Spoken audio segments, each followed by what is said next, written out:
Oh, I am super excited to start this series.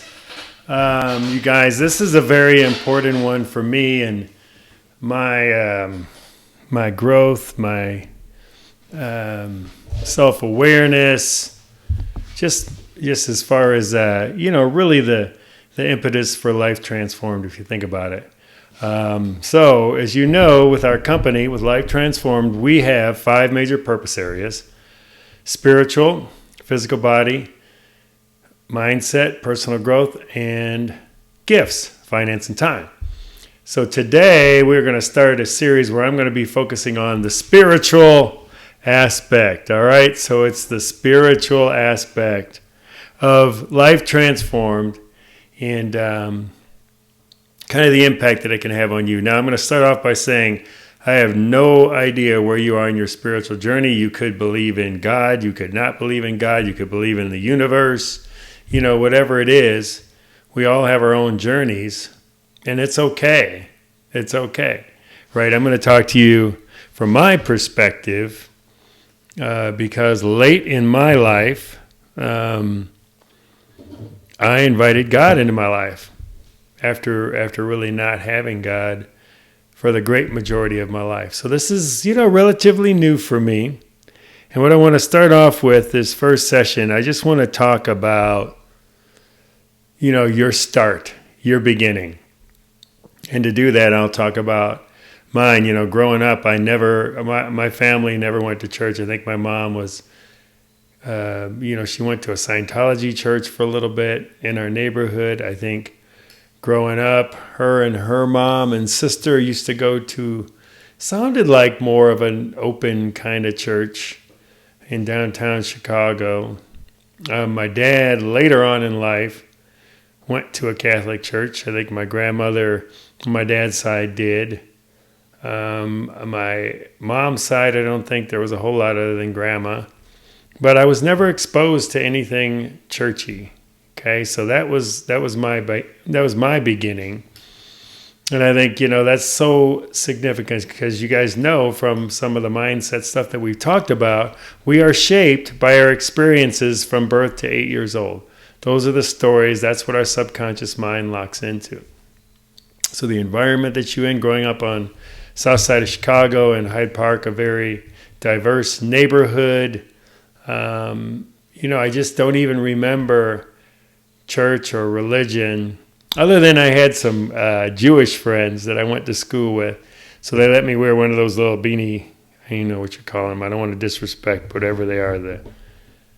There's a name for them, the little round hats.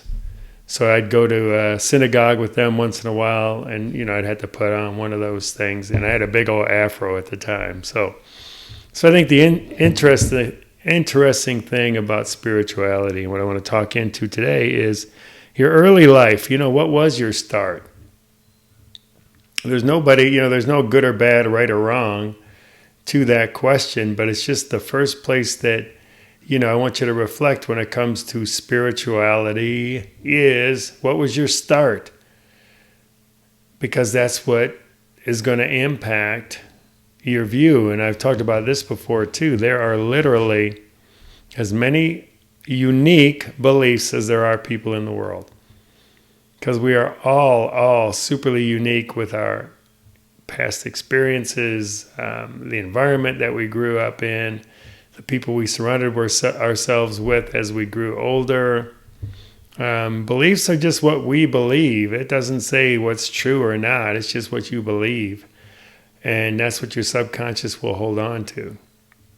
So again, my early connection to church was really not much. I don't know how old I was, but I do remember going to that local church in Hyde Park, and they had like a Sunday school kind of thing where we'd get cookies and we'd take a little nap and have a little fun, and sometimes they'd have pancakes after. I don't know, that kind of stuff. But that's all I knew about church that was my early start in church. And honestly, I don't even think I associated anything with God. It was all just kind of church, and that's what you did.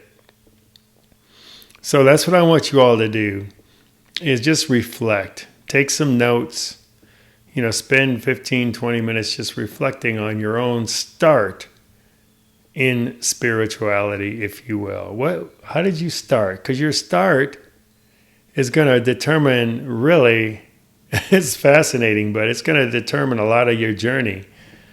And for those of you with kids that are under the age of 8, it's impactful, to remember that whatever they're experiencing, whatever we as adults are speaking into them, or their friends or their environment, that is so, so powerful, because their subconscious minds are just taking things in.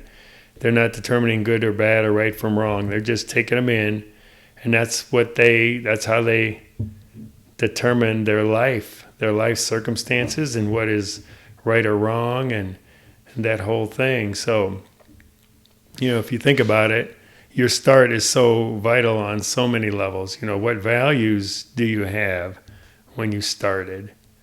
My start from a value standpoint was, I got my parents, my grandparents always spoke into me, you can do it. You can do it. Whatever it is, you can do it. So I was that was my early programming, if you will, that you can do it. And interesting, you can do it. It's up to you. You can do it. So I always knew that I was going to be successful. I always knew it, because that was what was spoken into me, so I never doubted it, not for 1 second, that I would be successful. There was a whole nother discussion on what, successful compared to what. What are the standards for success? So important. Think about today, in our culture today, what are the standards for success? What are the standards for success? And a standard is one measure that we all agree upon, right? And I think our country right now is lost. We don't have one standard we all agree upon. It's like everybody can kind of aspire or do whatever they want to do. So in essence, we don't have any standards. And what is that doing? How is that impacting our culture? Something to ponder. All right, you guys, we'll catch you with part 2 of this series on spirituality. Love you guys.